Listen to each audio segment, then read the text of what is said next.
Shalom शालोम शालोम। प्रभु यीशु मसीह नासरी के नाम में आज हम दोष लगाने वाले हिस्से को देखेंगे, क्योंकि दोष लगाना विरोधी का काम है, विरोध का काम है, शैतान का काम है। दोष लगाना, इसकी गंभीरता को अच्छे से समझ जाएंगे तो वचन की जो सच्चाइयाँ जो हम देखने, जानने और समझने जा रहे हैं पवित्र आत्मा के द्वारा, निश्चित दुष्टता को, शैतानियत को हराकर जो हारा हुआ है विजय के मार्ग में आगे बढ़ेंगे। पर अगर हम यहीं रुके हुए हैं दोष की भावना से, दोषी स्वभाव से, मीन मेक निकालने से, तो रोमियो 2 शुरू ही करता है, दोष ना लगाओ। अगर दोष लगा रहे हैं तो दोष लगेगा, क्योंकि दोष जैसा ही शब्द हमारे अस्तित्व में, मनोमस्तिष्क में आता है तो पूरी बुराइयों के साथ आता है और ये विरोध को दिखाता है। और इसीलिए फिलिपियों 2 कहता है कि हम मिलजुल कर रहें एक दूसरे के लिए। फिलिपियों 2 में बहुत मुख्य वचन की ये आज्ञा है, ये मैं पहले पद से बोल रहा हूँ, जिसे पढ़ें जाने। और हमारा पूरा फोकस दोष पर है, क्योंकि ये निष्ठा से जुड़ा हुआ है। मनुष्य की निष्ठा जो परमेश्वर के लिए है, जो होनी चाहिए, उस क्रूस के बलिदान के कारण, उस सच्चाई के कारण जिसके कारण हम जीवन पाए हैं। और ये सब बातें जो बोली और बताई जा रही है इतने भयानक समय में जो आप सुन रहे हैं, ये प्रमाणित है कि पूरी सच्चाई और ईमानदारी और वफादारी, क्योंकि शैतान क्या क्या करता है और उसका जो प्रमुख लक्ष्य है वो मनुष्य को गिराना। अगर हम अय्यूब देखें तो ये सब बातें साबित होती हैं कि वो मनुष्य के विरोध में कैसे खड़ा हुआ और निष्ठा की आजमाइश किस तरह वो करना चाहता था, कर रहा है शुरू से। तो दोष उस विरोधी के द्वारा है, वो दोषी ठहराया गया और गिराया गया, क्योंकि वो विरोधी है और हमेशा विरोध में वो खड़ा रहा। चाहे हम अय्यूब देखें, यहोशू देखें, यहोशू महायाजक, तो हम पाएंगे कि वो हमेशा जब तक प्रभु का आगमन न हो जाए वो यही कार्य करेगा। और इसमें फंसा के एक दूसरे को अलग करने की, तोड़ने की, जो शुरू से उसके नाम से जुड़ा हुआ है। हम शैतान शैतान बोलते हैं ना, शैतान नाम है और शैतान जो लेटर बना है वो सिन, टैट और नून से बना है। सिन डिवाइड करने को, अलग करने को दिखाता है, ये मैंने कई बार बताया है। पर यहाँ वो जो अलग होना है, जीवन से अलग, मतलब नून जो लेटर है, जीवन, सीड है, जीवन का बीज, परमेश्वर का बीज, उससे अलग करने का टैट सांप को दिखाता है। तो शैतान का जो सही परिभाषा है, मनुष्य को जीवन से अलग करने वाला सांप, और वो हमेशा से विरोधी है। और आज भी वो विरोध में किस तरह से कार्य कर रहा है मसीही जीवन में, विश्वासियों के बीच में। और इसीलिए कहा गया कि जब एक बार दुष्टात्मा किसी से निकलती है और जब वो दोबारा सूखा स्थान ढूंढने के लिए आती है तो 7 दुष्टात्माएं अपने साथ ले आती हैं। ये 7 क्यों बोला गया? यशायाह 11, 7 आत्माएं, मेनोरा अभी आपने सुना, जगत की ज्योति, 7 आत्माएं। तो ये नाश करना, जो हमें 7 आत्माओं के साथ समानता और स्वरूप में हम प्रकाश देने के लिए रचे गए थे उन तमाम खासियत के साथ जो भलाई को दिखाती है और तमाम परमेश्वर के साथ आत्माओं के प्रभाव को दिखाती है, शैतान किस तरह, और इसीलिए पतरस में बोला गया हम जानते हैं। तो हम निकालते हैं अय्यूब, हम कुछ पदों को आज देख लें तो ज़्यादा अच्छा होगा। यहाँ हम देख रहे हैं अय्यूब का पहला अध्याय का शैतान के प्रश्न जो 9 से हम देखते हैं, उसके पहले का बिल्कुल आप पढ़िए, पर यहाँ पर देखिए शैतान प्रश्न कर रहा है, शैतान उत्तर दे रहा है।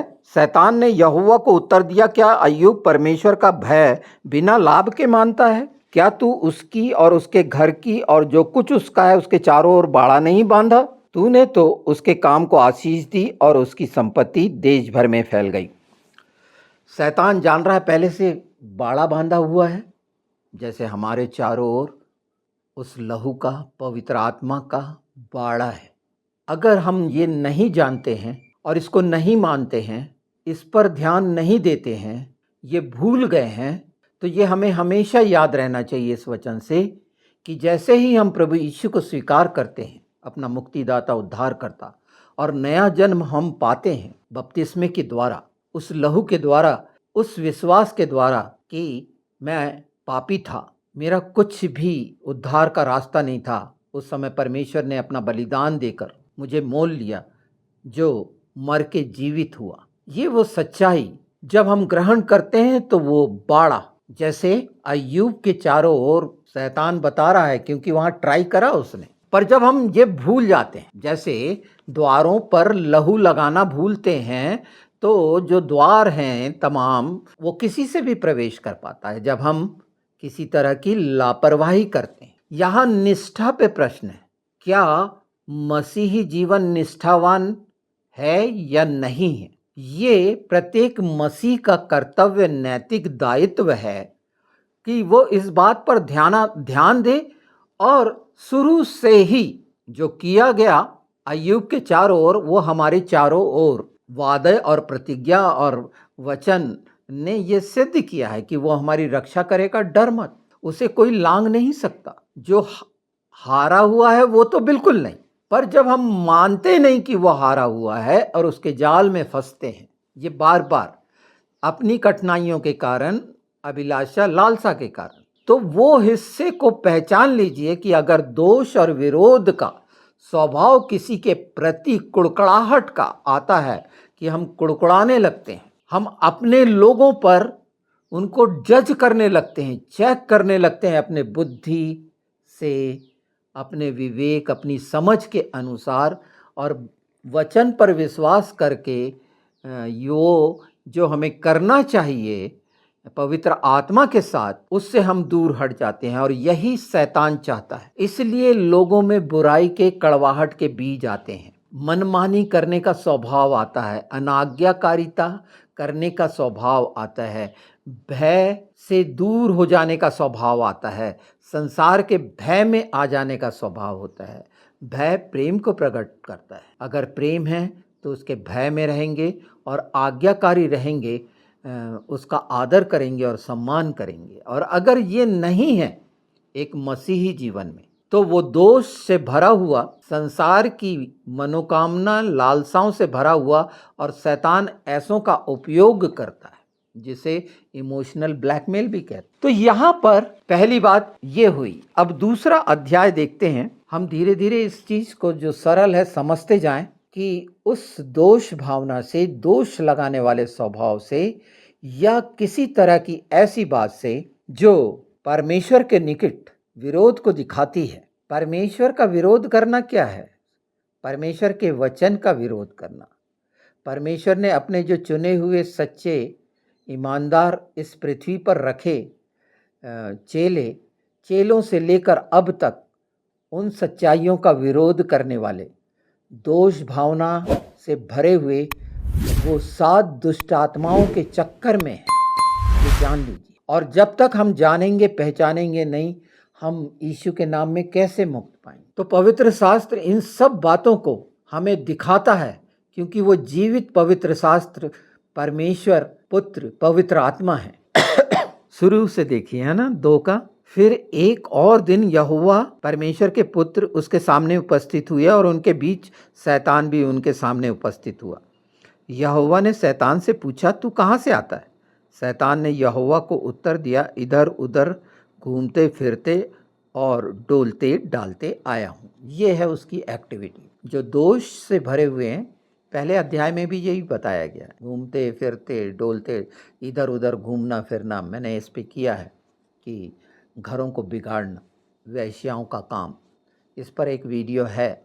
और वही जो 7 दुष्ट आत्माओं से ग्रसित हैं, वंचित हैं, उनमें जीवन नहीं हो सकता, क्योंकि दोष बहुत खतरनाक वो शब्द है जो न्याय के करीब ला दे। तो हम क्यों दोष भावना से ग्रसित हों? हमारी निष्ठा क्या है पिता पुत्र पवित्र आत्मा के लिए? आगे देखिए कि ये एक चाल चलन पहचान लीजिए कि अगर ऐसा कोई व्यक्ति अपने जीवन में इधर उधर डोल रहा फिर रहा, कहीं से कुछ, ये मिल जाए वो मिल जाए, आशीष मिल जाए, चंगाई हो जाए, बहुत सारे द्वार द्वार भटक रहा है, नाना प्रकार की चीज़ें इधर उधर की बीन रहा है, जो जिसे कह सकते हैं हम फरीसियों की शिक्षा, निकोलियों की शिक्षा, बिलाम की शिक्षा। अगर उससे वो ग्रसित है और अपने चाल चलन में अपने को समर्थ मानकर अपनी की मेरी अंदर क्षमताएं हैं, मैं ऐसा कर लूँगा, और वो नम्रता और दीनता और वो महान करुणा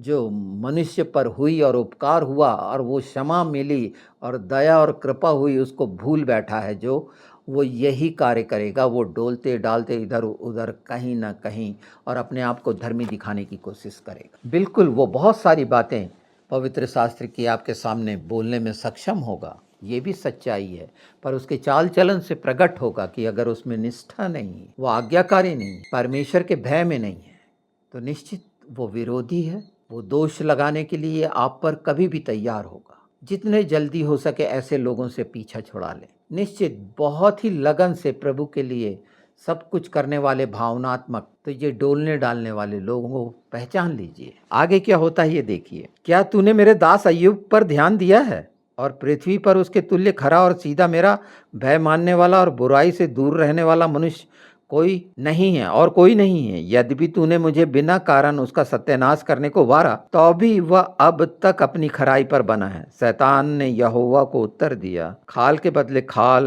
परंतु प्राण के बदले मनुष्य अपना सब कुछ दे सकता है। इसलिए केवल अपना हाथ बढ़ा, उसकी हड्डियां और मांस छू, तब वह तेरे मुंह पर तेरी निंदा करेगा। ये एक साफ बात, एक सच्चाई बोल रहा है शैतान। यहाँ पर जो प्राण बचाने वाले हैं वो कभी भी निंदा करने लगेंगे, और ये बात सुनने में आती है कि वो हमारी नहीं सुनता, कुड़कुड़ाते हैं, हम कब से प्रार्थना कर रहे हैं, चंगाई नहीं हो रही, हम कर्ज से छूट रहे नहीं, हमारी ये तकलीफ़ें हैं, वो तकलीफ़ें हैं, नाना प्रकार की।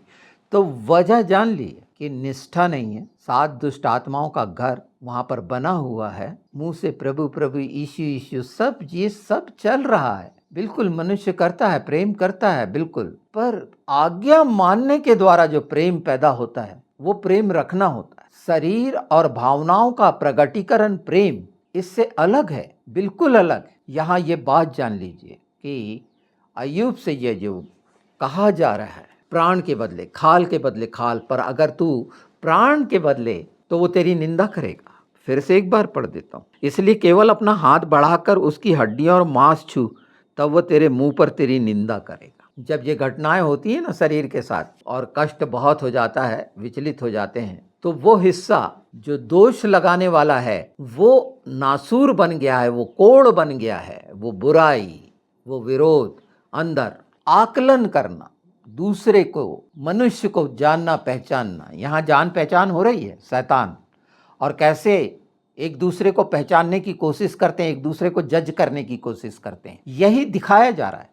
पर इसके पीछे मुख्य दोष है, इससे बचना चाहिए। अपना देखना चाहिए कि मेरे रिलेशन पिता पुत्र पवित्र आत्मा के साथ कैसे हैं। जबरदस्ती इधर उधर भटकना, बिल्कुल गलत को गलत कहना चाहिए अगर वो वचन के द्वारा बोला जा रहा है तो, और सच को सच कहना चाहिए, पर उसके पीछे छिपा हुआ बुराई नहीं होना चाहिए। जलन कपट मन के क्षेत्र की, कि कभी ये कभी वो। मसीह तो कहलाएंगे पर दोष लगाएंगे, अधिकार नहीं है। यहोवा ने भी बोला था, यहोवा तुझे घोड़के, यह भी हम पढ़ेंगे, देखेंगे। तो हम देखते हैं जकरिया, जकरिया निकालिए, बहुत खूबसूरत है ये सारा कुछ, कि जितने जल्दी दोष को पहचान जाएंगे तो अंदर से आकलन करना, आलोचना समालोचना करना ये दूर हो जाएगा। तो हम देखते हैं जकरिया 3, मैं 1 से पढ़ देता हूँ। फिर उसने यहोशू महायाजक को यहोवा के दूत के सामने खड़ा हुआ मुझे दिखाया, और शैतान उसकी दाहिनी ओर उसका विरोध करने खड़ा था। तब यहोवा ने शैतान से कहा, हे शैतान, यहोवा तुझको घुड़के, हे शैतान, यहोवा तुझे घुड़के। यहोवा जो यरूशलेम को अपना लेता है वही तुझे घुड़के। ये 2 बार आई बात, यरूशलेम।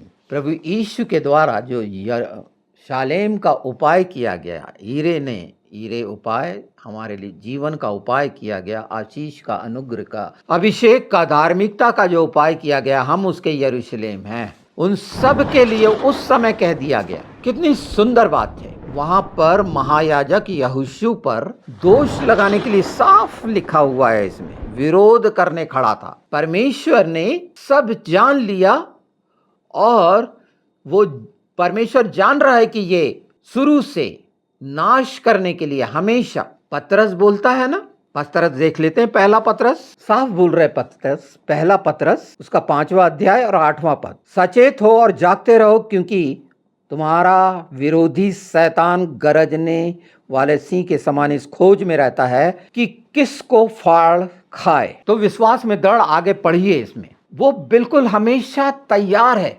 हमेशा विरोध करने के लिए तैयार है, दोष लगाने के लिए तैयार है, नाश करने के लिए तैयार है, निष्ठा की परीक्षा करने के लिए तैयार है, हमेशा, जब तक प्रभु यीशु ना आ जाए। इसलिए जागते रहो कहा गया है।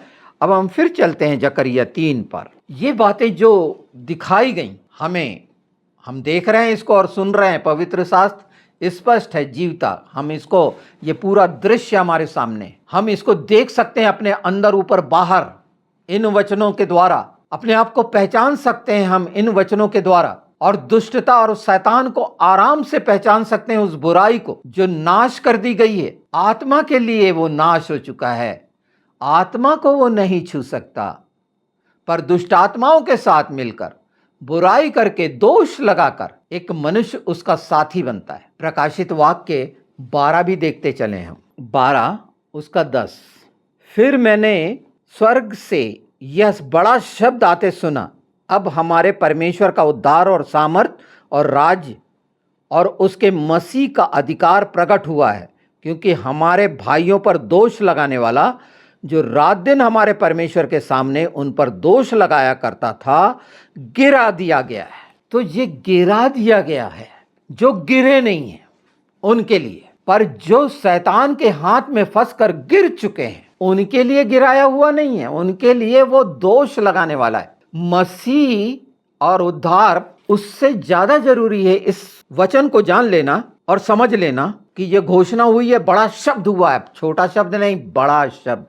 अभी हमने गर्जन वगैरह सब समझे हैं, तो बड़ा शब्द का मायने हमारे अंदर उसकी क्या शक्ति है, सामर्थ्य है, उसमें ये जाने पहचाने कि वो आग और प्रकाश से भरा हुआ है, सच्चाई से भरा हुआ है।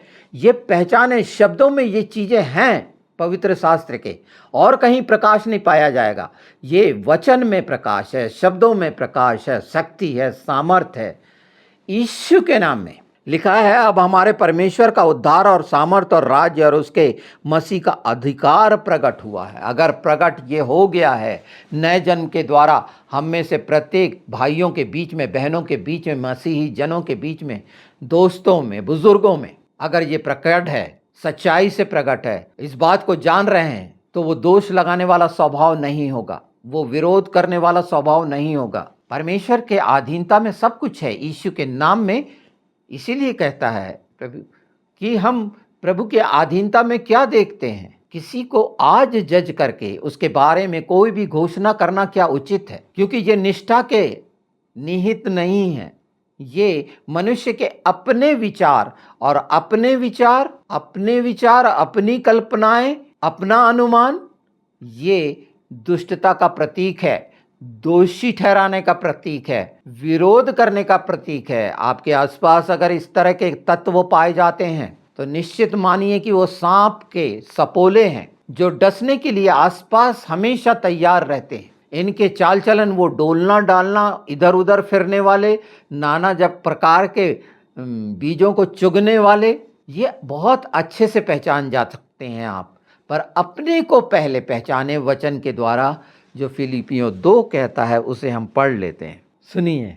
हाँ, क्योंकि सुनना और मानना, वचन को सुनना और उसे मान लेना, ग्रहण कर लेना, धारण कर लेना, नई शक्ति से, सौंदर्य से, परमेश्वर की प्रेम से परिपूर्ण हो जाना है। उस बाड़े में रहकर उसके साथ आनंद और शांति में तमाम आशीषों से भरपूर हो जाना है। तो हम पढ़ते हैं, ये बहुत खूबसूरत है। अतः यदि मसीह में कुछ शांति और प्रेम से ढाढ़स और आत्मा की सहभागिता और कुछ करुणा और दया है, तो मेरा ये आनंद पूरा करो कि एक मन रहो और एक ही प्रेम, एक ही चित्त और एक ही मनसा रखो। विरोध या झूठी बड़ाई के लिए कुछ ना करो, पर दीनता से एक दूसरे को अपने से अच्छा समझ। उन तमाम दोष भावना से दूर रहकर कि अगर सचमुच में प्रेम है, ये बातें शुरू की, पहचानिए कि अगर ये बातें हमारे अंदर हैं, यही मसीह का बीज है, यही वचन का बीज है, और वो पाप नहीं कर सकता। और दोष लगाना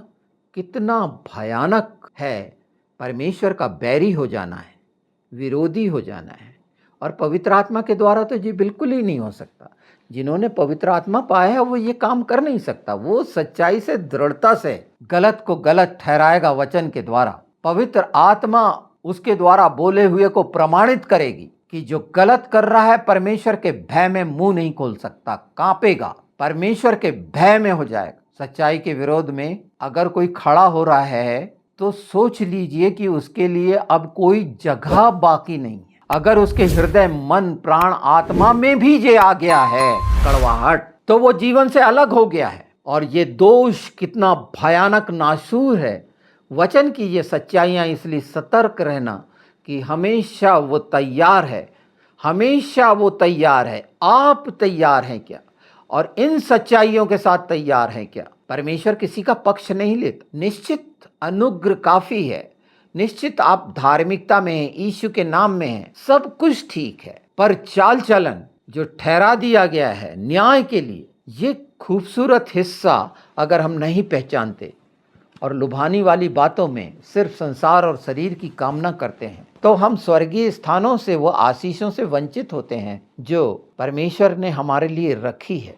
शैतान संसार का दिखाकर सर्वोत्तम आशीषों से वंचित करता है। और निश्चित एक मनुष्य जो आराधना के लिए बना है, उसकी स्तुति, महिमा और बड़ाई के लिए बना है, उसके योग्य प्रशंसा करने के लिए बना है। और निश्चित मसीही लोग चाहते हैं कि सर्वश्रेष्ठ प्रदर्शन हो उनके जीवनों के द्वारा 100%, कि उस सर्वशक्तिमान की जो सर्वश्रेष्ठ है, सर्वोत्तम आराधना उसके चरणों में, उसके कटोरों में उसको सुगंध देने वाली बने। पर ये तब होगा जब दोष रहित होंगे। यीशु का लहू लेने के बाद भी अगर हमने वो चीजें खोल रखी हैं, सूखे स्थानों पर उनका वास करा है और उनके अनुसार हम कर रहे हैं, दुष्ट आत्माओं के, मेरा मतलब शैतान के अनुसार अगर ये चीजें बोलने, करने, देखने, सुनने में आ रही हैं, तो ये वचन की वो सच्चाइयाँ हैं। जितने जल्दी हम इन बातों को जान लेंगे, परमेश्वर के राज्य के लिए दुष्टता के विरोध में एक शानदार तलवार बन जाएंगे। क्योंकि जो हम हैं,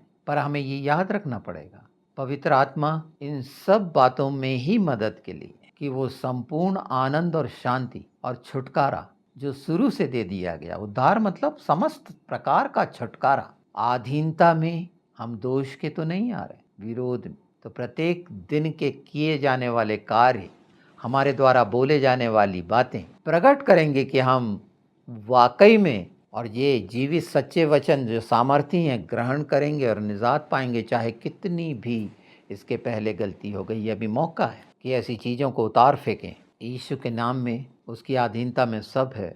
उसकी 7 आत्माओं का प्रकाश जो मैनारा को अपने जीवन में ले लो ना, वो यीशु है। उसे ऊंचे स्थानों पे रखो न कि लोगों के लिए प्रकाश का कारण बने। आपकी प्रत्येक बात लोगों के लिए भलाई का कारण बने। आपकी प्रत्येक कही हुई बात लोगों के लिए आनंद का सुसमाचार बने, उनके लिए सुगंध का कारण बने, उनकी पूरी पूरी निजात और छुटकारे का कारण बने, कमजोरियों का दूर करने का कारण बने। ये 7 आत्माओं के काम है जो परमेश्वर की है। इसे देखिए और पहचानिए, और वो दृष्टि देने वाला प्रभु यीशु है। पवित्र आत्मा उस स्वर्गीय रास्ते पर इन सब बातों को दिखाते हुए हमें और आगे बढ़ाएंगे। हम उन रास्तों के लिए आगे बढ़ें, क्योंकि सबसे महत्वपूर्ण और बड़ा काम जो आपने किया है वो प्रभु यीशु को अपना उद्धारकर्ता स्वीकार किया है। और जब ये इतना बड़ा काम आपने किया है शैतान के विरुद्ध में, तो वैसे ही योद्धा बने इस समझ के साथ, और दृढ़ और मजबूत हों वचन में, और मांगे यीशु के नाम में वो सच्चाइयों का प्रकाश जो आपको और आपके द्वारा बहुत लोगों के लिए उद्धार का कारण बने।